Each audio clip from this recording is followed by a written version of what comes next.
Hi, my name is Josie. This is my spooky showsy. Hey creeps, and welcome back to Spooky Saturdays here at Oh Come On Josie. I'm going to be talking about some of my favorite Scream Queens. And no, I'm not talking about the Chanels. I'm talking about your classic, iconic women of horror. My buddy Santana is here, and we also have another special guest who is joining us, my friend Whitney, all the way over in North Carolina. We're going to be talking about some of the most awesome women of horror films and why we love them. So I'm going to go from the bottom up. Santana is really excited to appear in this episode. She's a big fan of horror films. So I'm going to go from the bottom up and go ahead and go with my honorable mentions. It's to the mini Scream Queens. First of all, Heather O'Rourke as Carol Ann in Poltergeist 1, 2, and 3. I'm not talking about the remake. I will never watch the remake. Might call me crazy. I just find it deeply disrespectful since young Heather O'Rourke sadly passed away at 12 years old from obstruction or stenosis or some medical diagnosis, and she went into cardiac arrest, unfortunately. And I think it's just highly disrespectful for anyone to ever take on that role again, because really no one else can be Carol Ann. Just there's that face and you remember those tiny hands against the screen and her little voice with the "they're here." No one else will be Carol Ann. So that's why definitely Heather O'Rourke as Carol Ann gets an honorable mention, along with Regan from The Exorcist. Do you like The Exorcist?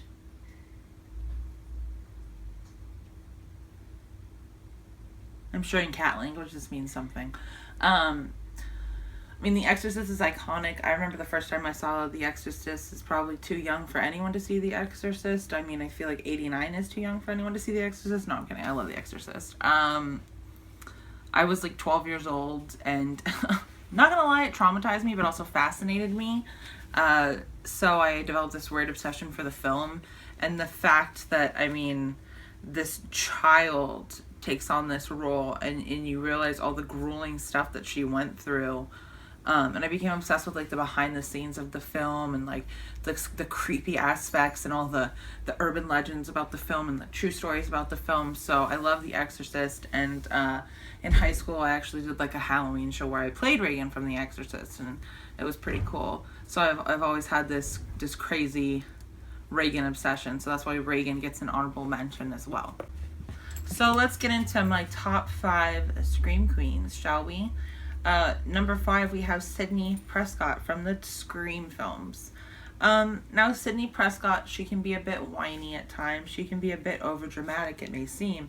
But the thing about Sidney is, do you not like Sidney? Are you not a fan of Scream?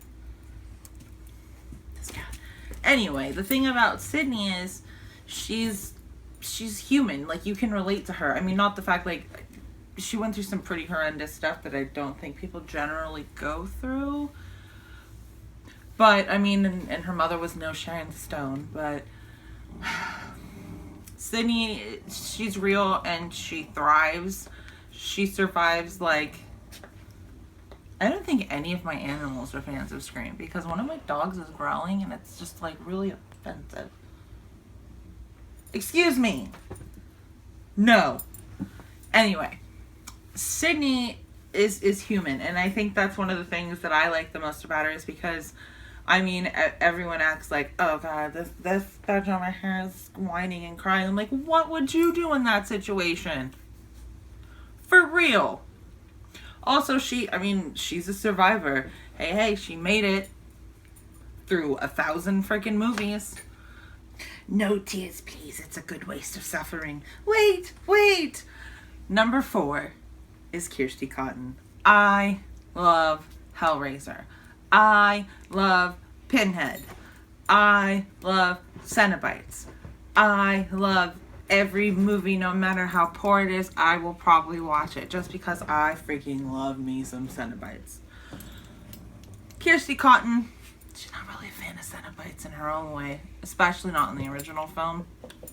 Dealing with her crazy Uncle Frank and all that fun stuff. But Kirsti is a badass in her own way. She solves the puzzle box, she summons the Cenobites, and she deals with things in her own way. and she gets rid of some sleazy people in her life. And I've always loved Kirsti. Hellraiser's another movie I probably watched way too young. But, I don't know, I always really liked Kirsti, and again, she's another character that I thought was really human, like another character that people often are like, oh, she's so whiny, but again, if you face these, like, flesh demon creatures from hell, would you not whine? I'm trying to lure my co-host back because apparently she's offended by my beliefs. Come on. This is not my co-host, but okay, Murphy. Apparently she's a horror fan. Hi, Murphy. So, Murphy, we're going to talk about... Are you ready? Suspiria and Susie Bannion. It's a strange movie, to say the least. It's a Dario Argento masterpiece, though. It is iconic. Some say it is the goriest film ever made. I say that's probably Dead Alive. People will argue that. Things change now. The new Evil Dead could actually be the goriest. This will be argued in a future episode. What do you think, Murphy? You are a terrible co-host. I love Susie because she gets thrown into what is essentially a shit show. Or as my girlfriend said earlier, oh yeah, all dance schools have barbed wire rooms. It is a strange film, as I said. It definitely will have you going, what the hell, for most of it. But it does end up coming together and you realize what's going on. We'll just say she overcomes a pretty damn fine mess indeed. Who's number 2? What was that, Murphy? Give me a B. Give me an A. Give me a B. Give me a Y. What's that spell? Baby Firefly. My queen. Baby Firefly. Portrayed amazingly by Miss Sherry Moon Zombie. Baby Firefly appears in both films. House of a Thousand Corpses and Devil's Rejects. I love both of these films. I saw the first film 7 times in theaters. Maybe it was 8. It was a lot of times. I loved it. I dressed up as Baby Firefly. I love to talk like her. Obviously better than that, though. Sorry, my former co-host is apparently offended that I got a new co-host over there somewhere. It's okay, Murphy. You're doing fine. Baby is a whole lot of nuts. She's damn fine, and there's just so much more to her. I love her because, like, some people are like, oh my god, her voice is so annoying, but she's amazing to me.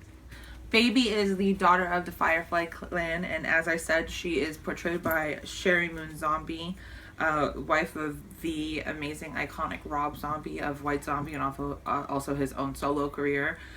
He also obviously remade Halloween, and he created these films. I actually have a tattoo in honor of them on my ankle, and it says Living Dead Girl. But clearly I was going to see this movie no matter what, but I loved House of a Thousand Corpses, and then Devil's Rejects I actually love even more because it wasn't even as campy as the first one, which I clearly love 70s horror, and so the first one is very much in tribute to that. And the second one is more, it's realistic in a way, but it's more of like a serial killer kind of crazy nightmare, and I absolutely love it. And Baby is my queen, and she lives on forever in my heart. And Sherry Moon Zombie, should you ever see this for some reason, you're so wonderful. In Lords of Salem, in the Halloween remakes, I love you so much. Are you ready for number 1? I know, you're shocked. Number 1 wasn't Baby Firefly? Who could beat Baby Firefly in my book? Who is it? Oh, I think my dear friend Whitney is here to talk about the wonderful, amazing, the iconic Laurie Strode. Hi, my name is Whitney, and I am a avid horror fan, but my all-time favorite scream queen is the marvelously brilliant Laurie Strode, portrayed by Jamie Lee Curtis. I'm so happy that Josie asked me to be a part of this, because I've always like questioned my love for her, because I'm just like, why am I so obsessed with this woman? So like the question I always ask myself when I think about Laurie Strode is, how on earth did this woman survive the murderous attempts of her own, spoiler alert, her own brother over more than 20 years? I mean, I believe the answer to this very question comes from the fact that Laurie Strode is so smart. She's so very innocent, incredibly gifted, and very, very aware and cautious. As we see in like the first Halloween movie, Laurie is a bookworm. She's innocent. She's a textbook late bloomer. So I feel you there, sister. Laurie doesn't run to some romantic companion in any of the movies, from what I remember, any of the original Halloween movies. It's all her. Like, I see Laurie as an angel of sorts. I know that might seem a little far-fetched, but somehow she's able to escape a certain very, very familiar demon throughout 20 years. Laurie is exceedingly smart. She never investigates noises coming from like dimly lit hallways like so many cliche horror actresses do. And she's never really uncertain. Like, chance is not her forte at all. She never seems to take chances or do anything that could potentially create a harmful situation. Laurie Strode gave us all a very significant heroine that the horror genre so desperately needed. I mean, this movie had a budget of $325,000, and Jamie Lee Curtis was paid something like, oh my god, something exceedingly low, like $7,000 or something to do this film. I mean, it's insane, and think about it. We're talking about Laurie Strode a decade later. Like, it's crazy to me how much an impact this woman has on such an important genre such as horror. I'm sorry, I keep on coughing. I have bronchitis and it will not go away. But I thought I'd touch on this because I know there are a lot of differing opinions regarding Scout Taylor Compton's, I think that's her last name, portrayal of Laurie Strode. To me, no one can compare to Jamie Lee Curtis because I think that woman absolutely hung the moon. But as for Scout Taylor Compton's portrayal of Laurie Strode, I think she's very incredibly gifted, and she was fairly young when this movie was made. And I didn't mind her portrayal of Laurie, and I didn't really mind Rob Zombie's remakes of the Halloween films either. But for me personally, Jamie Lee Curtis creates such an everlasting character such as Laurie Strode. That's not to say that Scout Taylor Compton's portrayal was any worse or not my cup of tea. I thought her portrayal was, it's just different, you know? And it, like, with time changes and stuff, like, I don't know, it's that 1970s aesthetic that I get with Laurie Strode, and just everything about her portrayal of that character is so genuine. She has the ability to place the viewer in her place. And as a viewer, you were like, oh my god, how the heck would I survive this manipulative killer? But she's able to do that, like with her emotions, with her range of acting. Jamie Lee Curtis is brilliant, and I'm not the only person who thinks that. Like, this woman, I'm sorry, I'm gonna get off topic because I love Jamie Lee Curtis. I think she has such a broad range, like to start in the horror genre and then to move your way up. I think she's absolutely brilliant. But Jamie Lee Curtis's Laurie Strode is just my absolute favorite. She's my favorite scream queen by far, and there are a lot to choose from. I think she made such an everlasting impact on the horror genre. She really did. And I am so grateful for John Carpenter for choosing her. She should have been paid more, but you know, now I got her. But yeah, thank you so much, Josie, for asking me to do this. I obviously love talking about Laurie Strode. And I think you're brilliant. I love you.